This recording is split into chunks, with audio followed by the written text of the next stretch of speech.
guys, what's going on? Thanks for clicking on the video. I'm genuinely excited for these NBA playoffs this year. We have a lot of fun, intriguing matchups. I personally would have loved to give like a round by round, go from round 1 to round 2, the conference finals, and then the NBA finals. I would have loved to do a big video like that and give my predictions for the whole entire complete NBA playoffs. But the truth is that video would be so stinking long. If you piece the videos together, you'll probably understand like it's going to be Celtics or Bucks or Warriors, Phoenix Suns. I want to be on record saying I think that the Bucks are going to beat the Warriors in 6. That's a soft prediction that I have right now for who I think could potentially go to the NBA Finals and win it all.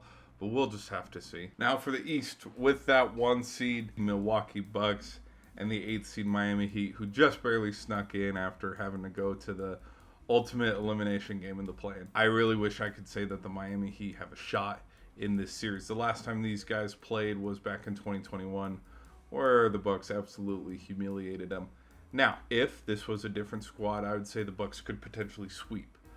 But truthfully, just with how the Heat have had Milwaukee's number in recent history with, of course, the bubble playoffs, the Miami Heat know how to get under the Bucks' skin just a little bit. And so originally, if it was going to be the Bucks versus the Bulls, I think the Bulls would have gotten swept. But with just the squad of Jimmy and Bam and how the Heat just don't go away, even though their back's against the wall and they're not favored at all, they managed to squeak out a few wins. I think the wins will be in Miami. The squad didn't perform like how they did last season where they were the number 1 seed going into that playoffs. It's going to be a tough series. It's going to be a series where you sit back and you reflect and go, okay, this is what we need to improve on in the offseason. Try to trade, go get a different guy, cut some guys that are, holding our bench down a little bit or something like that.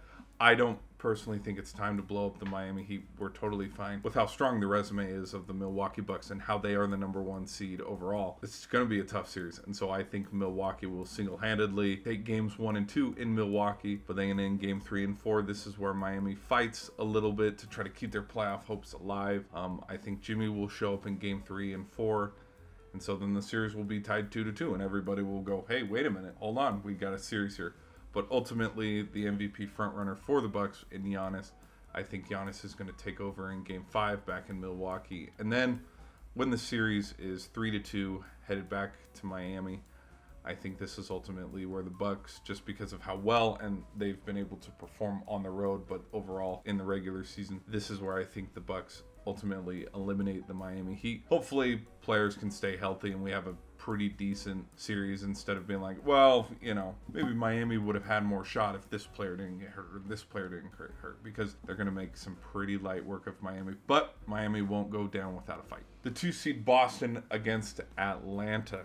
It really surprised me that Atlanta beat the Heat in Miami, but you know what? Trae Young showed up in that game and the Heat kind of underperformed. But honestly, with how Boston's been rolling this season, I think Jason Tatum and Jaylen Brown, they're going to make easy work of Trae Young and those Hawks. I think the Celtics are going to take game 1 and 2. Hawks will try to fight back and save off that 3-0 deficit by winning game 3. But then in game 4 and 5, that's where the stranglehold of the 2 seed and how overpowered the Celtics are over the Hawks. They're going to win game 4. And then with the 3-1 series lead going back to Boston in game 5, that's where they ultimately give them the gentleman's sweep and move on to the next round. For the 3 seed 76ers versus the Nets, this one is really intriguing because I didn't think the Nets were going to get this far. I personally, after Kyrie and KD left town, I thought that the Nets were dead on arrival.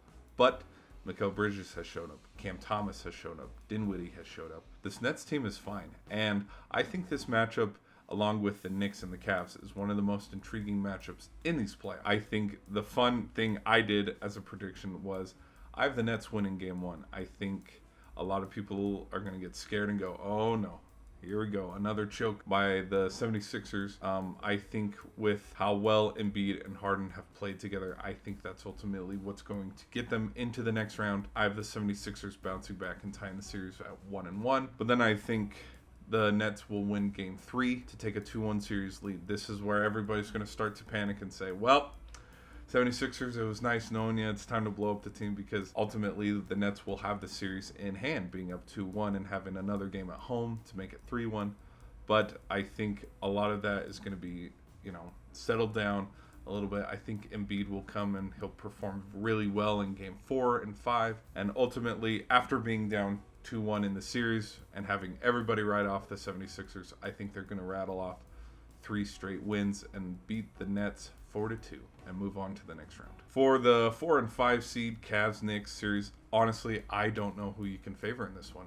Brunson, he's been playing phenomenal for the Knicks. Mitchell, time and time again, has shown why he's an all-star. He had that one high 70-plus point game back around the middle of the season. Just time and time again, he's been able to perform and come up in the clutch. This will be my only series out of the first round that I think can potentially go to 7 games because there's no definitive favorite in this series. I think the Cavs will win game 1, but then the Knicks will bounce back and win games 2 and 3. After having a 2-1 series lead, with 3-1 imminent and knocking on the doorstep, I think Donovan Mitchell will be able to show up in Game 4, and I think he'll have an all-time performance in Game 4 to tie the series 2-2. Then the Cavs will take a 3-2 series lead in Game 5 back in Cleveland. The Knicks will then tie the series at 3 apiece after Game 6 to lead it all down to Game 7. Win or go home, and I think this is going to be an all-time classic, hopefully if it gets to 7 games. But ultimately, I have the Cavs moving on in 7 against the Knicks. So that is my prediction of how I think series by series this round 1 will go. Stay tuned. I'm going to just follow it along as much as I can from series to series, round to round, because it's fun. And I'm really excited for how this playoffs is going to turn out.